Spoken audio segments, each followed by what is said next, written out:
What's going on, guys? It's your boy Decoder, and today we are finally back with the Yugituber ruling quiz. For the very first episode, please welcome our very special guest, Mr. Dzeeff. How you doing, my dude? I am doing well, and I am happy to be here to answer some rulings about my favorite cards in Yu-Gi-Oh! Awesome, dude. So, we are back with Season 2. Some things are new. You'll probably notice the overlay has changed quite a bit.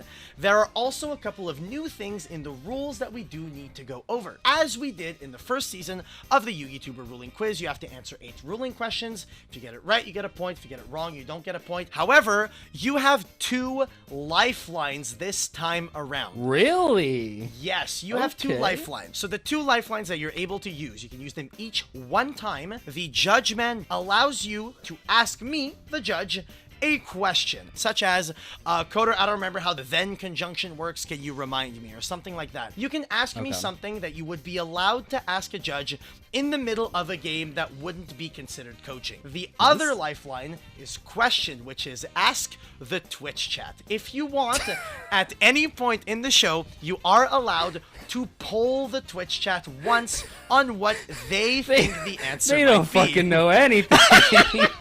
That is entirely possible, but the Twitch chat is here. If you would like to ask them for their support, they can give you the support should you want it. That being said, those are the new rules of Season 2. You're ready to get your run back. You did decently well with Altergeist last time. This time around, however, we are doing an episode where you are doing rulings about the Egyptian god cards. How confident are you feeling about this one before we get into it? It's gonna be tough. These cards have weird restrictions. They have weird support that ignores those restrictions. They have all sorts of like really weird rulings. It's gonna be tough, but I'll try my best. I'll try to read the cards and go with the ruling that I think is my best shot of actually getting the ruling right. Are you ready to get into question number 1? I am ready. I'm ready. Question number 1. Here, you control 3 copies of 7 colored fish. Well, your opponent does. Those 3 7-colored fish are going to be sent to the graveyard to tribute summon Obelisk the Tormentor. You have a face-down Solemn Judgment.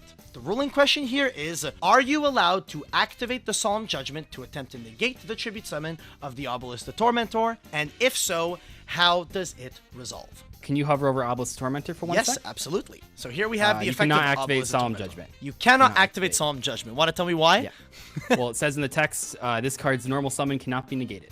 All right, so your final answer is that you cannot activate the Solemn Judgment? Correct. All right, let's see if you are right. Doug, you are correct.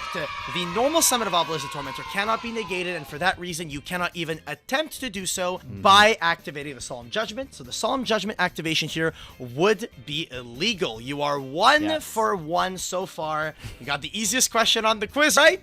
Are you ready for question number 2? I'm ready. All right, let's run it with question number 2. Here, your opponent controls a Slifer the Sky Dragon. They have 4 cards in their hand. You have a 7-colored fish on your board and a face-down Shrink. In this situation, your opponent goes to the battle phase and they declare an attack with the Slifer the Sky Dragon on your 7-colored fish. You activate the effect of Shrink, targeting that opponent's Slifer the Sky Dragon. What are the stats of the Slifer the Sky Dragon after the Shrink resolves? Half of question mark? Question mark is just like, that's the original attack. This 1000 attack and defense I don't think is the original, unless there's some like weird ruling. See, you've very clearly used Shrink here instead of Forbidden Droplet, because Droplet is just halved at the 2000 and it stays there. So obviously you're not gonna do that one. That's pretty easy. So Shrink, I feel like it's a trick question because it's specifically not Droplet. Maybe you like already know that I know that ruling. I really think it's 0. I'm not locking that in yet. Not locking that in. Fair enough. But I really think it's 0 because the 4000 isn't its original attack, and Shrink is having the original attack, and even says becomes, which means that it's just like stuck at that. Oh man, but like, what if it is the? There's just maybe some like BS ruling where the question mark, whatever the value currently is the original attack, and maybe that's why it's a trick question. Perhaps. I mean, you do have lifelines. Do you want to ask the Twitch chat? Nope, I'll lock it in at 2000 attack. Locking it in at 2000 attack. That is your final answer, Doug? Yeah, that's my final answer. Well, Doug, unfortunately, you are incorrect. The 0, attack right? of the Slifer the Sky Dragon will be dropped to 0. I knew it, but I just figured you were trying to mind game me too much. Damn it. Fine. It will be dropped to 0 because its original attack becomes halved until the end of this turn, and when it sets to a specific value such as half, it sets it to half of what the question mark's original attack is, and the original attack here is 0, so it will set the Slifer the Sky Dragon's attack to 0 here. So unfortunately, question number 2 didn't go your way. You are 1 for 2 so far, still completely capable of getting that 6 I out didn't of follow 8. my own plan. I said that I wasn't going to. I was only going to stick to my gut, and I didn't stick with my gut. You believed it, but you didn't believe in it long enough. Are you ready to get into question number 3? Let's see it. Question number 3. In this instance, your opponent controls an Egyptian God Slime and a Hollow. You control a Raid Raptor Ultimate Falcon. The question here is, when you control a monster that is unaffected by card effects,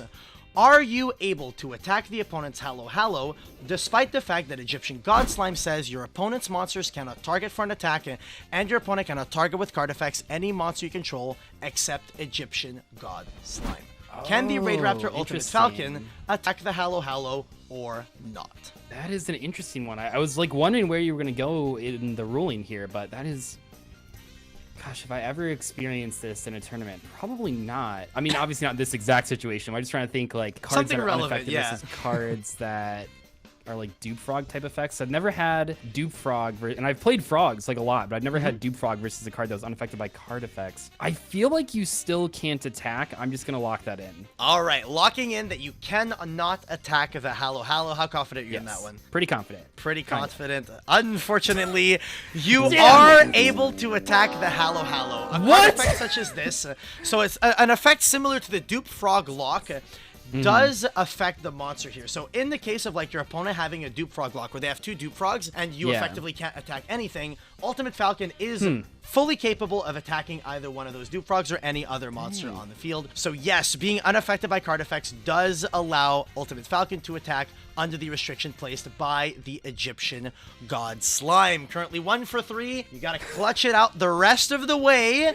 If you want to get, you gotta clutch out the rest of the way if you want to get their channel points. Doug, are you ready to get into question number 4? Yes. That was an interesting ruling. I learned that. I learned something new. All right, that's the goal. The goal is that you learn. Question number 4.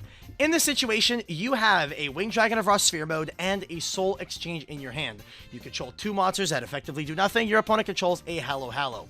In this instance, you Soul Exchange target your opponent's Hollow. After the Soul Exchange has resolved, are you able to tribute summon the Winged Dragon of Raw Sphere Mode to your side of the field by tributing your 2 monsters as well as your opponent's Hollow? Okay, so the thing that I'm questioning here is that it requires 3 tributes from either side of the field to normal summon to that side of the field. So initially, it's like it's all or nothing, right? I actually don't know that, but I'm just assuming. You don't have to answer that. Fair. I mean, you do have 2 lifelines. I do have a lifeline. You can use the judge call if you'd like to ask that. No, I feel like I actually know this one, so I don't want to waste it. Fair enough. So I feel like it's either or in this case from either side of the field. Maybe not, though. If we hover over Soul Exchange, that says, like, you contribute it as if you controlled that monster, right? That is what Soul Exchange says, if you control it. In that case, I think you should be able to summon the Raw Sphere Mode by tributing all 3. I'm going to lock that in. How confident are you? Okay, so initially...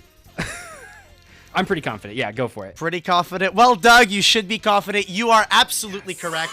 You are allowed to tribute summon the Raw Sphere Mode here because you used the Soul Exchange. In a normal moment when you don't use Soul Exchange, obviously you have to use all 3 from the same side of the field, but the Soul Exchange does allow you to tribute the opponent's Hollow. So in this case, it is a completely legal tribute summon. Are you ready for question number 5 here, Doug? I'll try to clutch. Let's move on. Question number 5. Here, your opponent controls a Vanities Ruler. You control a Winged Dragon of Ra Immortal Phoenix. You proceed to the end phase of the duel. In this situation, while your opponent controls a Vanities Ruler, is it possible to activate the last effect of the Winged Dragon of Ra Immortal Phoenix during the end phase? I feel like the and if you do thing is you don't need on resolution A and B to happen, but to activate it, they both need to be used. So that's like the judge question, but do I want to waste a call on that? That's the real question here. Would you like to use the judge call?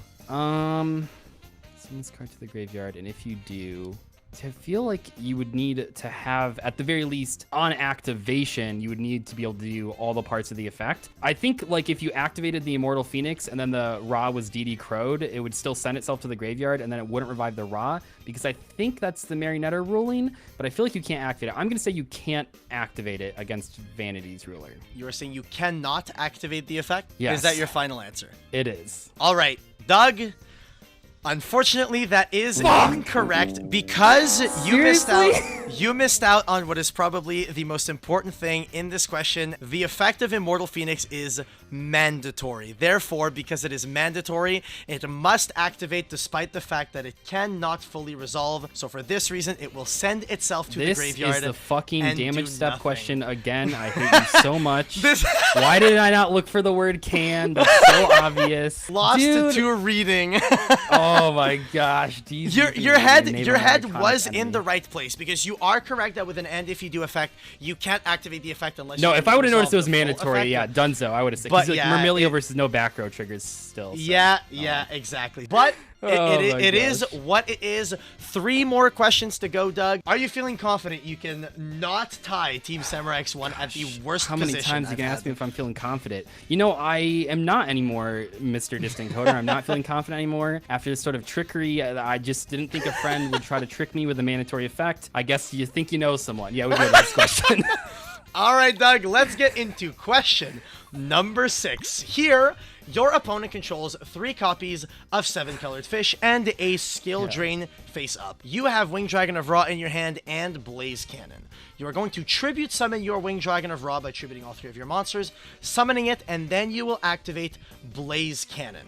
Here, the Blaze Cannon will grant 3 effects to your Winged Dragon of Ra. The 3 effects that are granted here are that the Winged Dragon of Ra is now unaffected by your opponent's card effects. When an attack is declared involving the Winged Dragon of Ra, you can tribute any number of other monsters that did not declare an attack this turn. The Winged Dragon of Ra will gain that attack. And after damage calculation, if this card attacked, you can send all monsters your opponent controls to the graveyard. So here you proceed to the battle phase and you declare an attack on your opponent's 7-colored fish. What happens at the end of the after damage calculation when you wish to use the effect of the Winged Dragon of Ra? This didn't go the direction that I thought it was going. Is the Winged Dragon of Ra's effect going to be negated by the skill drain, or will it go through due to the Blaze Cannon saying that it is unaffected by your opponent's card effects here? Well, it's kind of a little bit more interesting with the Blaze Cannon thrown in here, because I do know the ruling for if there's skill drain versus an unaffected monster, it's just whatever was on the board first. So I'm inclined to answer you're not going to get this effect because the skill drain was active, but I'm wondering if the Blaze Cannon being like a 3rd outsider card, putting that effect on the Winged Dragon matters. I feel like it wouldn't. I'm going to lock in that the effect does not work properly. You're saying the effect will resolve negated? Final answer? Yes. All right, Doug, you are correct. The effect of the Winged Dragon of Ra will resolve negated, and none of your opponent's monsters will be sent to the graveyard here, or banished, I believe, because the Winged Dragon of Ra was already negated before it gained that effect of being unaffected by card effects. So for that reason, it gains those effects, but those effects remain negated due to the skill drain because the skill drain was on the board first. You are currently 3 for 6. 2 more to go. Are you ready to go into question number 7? Let's see it. Question number 7. Your opponent controls a board of Hallow Hallow, Crazy Box with a 7-colored fish as material, a Metal Reflect Slime, and a Karibo that is owned by you. They took it with the Snatch Steal. In this situation, you will activate the Thunder Force attack. Thunder Force attack says, if you control a monster whose original name is Slifer the Sky Dragon, destroy as many face-up monsters your opponent controls as possible. Then, if you activated this card during your main phase, which you are doing, you can apply the following effect. Draw cards equal to the number of monsters destroyed by this effect and sent to your opponent's graveyard. Also, you can only attack with 1 monster this turn. If you activate Thunder Force attack, wiping your opponent's entire board, how many cards will you draw with the effect of Thunder Force attack here? 2, lock it in. 2, lock it in. Do you want to run me through your thought process here? Wait. Oh, we're thinking. Can you hover? I do have the answer, but can you hover over Thunder Force attack? It's Yes, not 2, but yeah. I do have the answer. That's correct. I just said the wrong number. Legally speaking, I didn't lock it in. Draw cards equals the number of monsters destroyed by this effect and sent to your opponent's graveyard. Okay, that'll actually be 1 is the number that I meant to say, Mr. Coder. 1. Do you want to run me through a thought process here? Let's see. Hallow will go to the extra deck. The Metal Reflect Slime will be a trap when it hits the grave. It has to count things that were both monsters destroyed by this effect and monsters that were sent from the field to the opponent's graveyard. So doesn't count Hollow was destroyed, not sent to the graveyard. Doesn't count Kribo because that'll go to my graveyard. Doesn't count the Metal Reflect Slime because I think it meets the requirement to being a monster on the field that was destroyed, but it did not hit the graveyard as a monster. I think it's 1 because it's just the crazy box. Yeah, I just don't think that the Thunder Force attack checks or counts the Metal Reflect Slime as a monster when it checks the grave. All right, so we are locking it in with 1 here. Yes. All right, final answer is 1. Let's see if you are correct here. The Thunder Force attack will be destroying everything, sending the Crazy Box, its material, the Metal Reflect Slime to the graveyard, the Karibo to our graveyard, and the Hallow to the opponent's extra deck. And Doug, you are correct. You will draw 1 singular card, and you are right. I do. You I want to draw that clarify. card. I didn't you draw say that 2. card for the Crazy Box. I didn't say 2 because I changed my mind on the Metal Reflect Slime. I said it because I forgot the Karibo was snatched stolen. Fair enough. That's fair why enough. I said 2. Yeah. So I knew it was 1. I knew it was 1. The bigger trap here was indeed the Metal Reflect Slime. For those that aren't sure why it doesn't draw for the Metal Reflect Slime, is that when a card such as Thunder Force Attack says monsters destroyed and sent to the graveyard, they must still be monsters when they hit the graveyard in order to be treated as a monster for the purposes of the effect of Thunder Force Attack. So in this situation, when the Metal Reflect Slime hits the graveyard, it isn't treated as being a monster at that point, so it isn't something that you count when you draw cards for the effect of the Thunder Force attack. You are going into the final question, currently 4 for 7, and you have both your lifelines still available. If you want to ask the judge a question, you can. If you want to ask the Twitch chat their opinion, you can. You don't have to follow. No. You don't have to follow the Twitch chat, but you can ask them what they. Can I use both in the same thing, like Who Wants to Be a Millionaire? You are allowed to activate both of your lifelines. Activate the effect. Chain judge call to question. Man, yeah. If you want to do that. Doug, we are going into last question. Question number 8. Are you ready? Yes, I'm ready. All right, let's run it with question number 8. Here, you control a Slifer, the Sky Dragon. Hold on. Final attack orders, Coder? Fuck you. Yeah, continue. Final attack orders. It really do be a card. You control a Slifer, the Sky Dragon, and a face-up final attack orders. Your opponent has a Drytron Alpha Thuban in their graveyard and a Drytron Alpha Thuban in their hand. Here they are using the effect of the Drytron Alpha Thuban, tributing the Drytron Alpha Thuban they have in their hand to summon the Drytron Alpha Thuban from the graveyard in defense position, which is the only position in which it can be summoned. At this point, it will be changed to attack due to final attack orders. At this point, can the Slifer the Sky Dragon activate its effect to reduce the attack of the opponent's Drytron Alpha Thuban?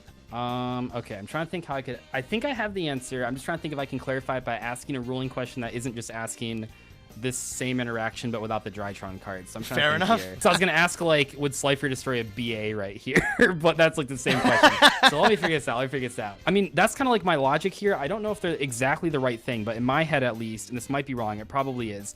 The final attack orders and the BA destruction effect are both like they don't start chains or anything, they just happen. And in that case, the BA would be destroyed before the Slifer had a chance to destroy it. If you had a face-down monster, and you special summon a BA in attack mode, and it had attack that Slifer could pop, I know that the BA would die immediately, and then the Slifer, like, maybe it triggers, but, like, the card's already off the board, so that doesn't count as it killing it. So I'm wondering, because of that, which I believe is the correct answer to that hypothetical question in the multiverse version of this game show, but I feel like the answer is the same here, because I think how it works is that the Drytron gets summoned, and then, like, before the chain even resolves, it gets switched to attack mode because the final attack orders does not start a chain, and then the Slifer, like, he blinked in those 2 seconds. Like, the Slifer, he blinked, he covered his eyes when it came out in defense mode, and then he opened his eyes. That's when he wakes up, when a monster is no more special summon in attack position. And yeah, so I think that it destroys it. Final answer. No friend used. Let me get this straight. The explanation here is the Slifer the Sky Dragon's eyes were closed upon the summon, and only once it was changed to attack did he open his eyes to see the Alpha Thuban. Therefore, he saw the monster was an attack, and he just pulls out a Glock and shoots him, right?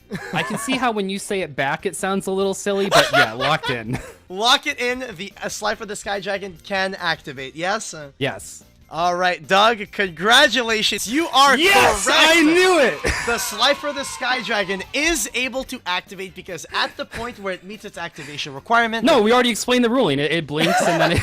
It blinks and then pulls out a Glock, shoots the Drantron Alpha Thuban, and it does get destroyed here. God. You are correct, and you end with a final score of 5 out of 8. Does I'll take it. Dzeeff know Egyptian god card rulings? I guess to an extent you could say, kinda. He kinda does. Yeah. He kinda does. I actually feel like this was another 5 out of 8 where like I just threw one of the questions. You did? Wait, did you get 5 out of 8? Season 3. Did you get 5 out of 8 on season 1 as well? I did from throwing that multi-faker question. So that's fair, I'll get it. I'll get fair. it next time. Yeah, thank you for being our very first guest on the Yugituber ruling quiz. Thank you so much. Thanks this for was an having absolute blast. Guys, go check out Dzeeff. I'm sure you all know who he is. YouTube.com/Dzeeff in case you're living under some kind of rock. That being said, YouTube, thank you so much for coming out. I appreciate you guys. Have a good one, and let me know in the comment section who you want to see with what deck on Season 2 of the Yugituber ruling quiz. That being said, YouTube, thanks so much for watching, and I'll see you in the next video. Have a good one, guys. Peace! See you later.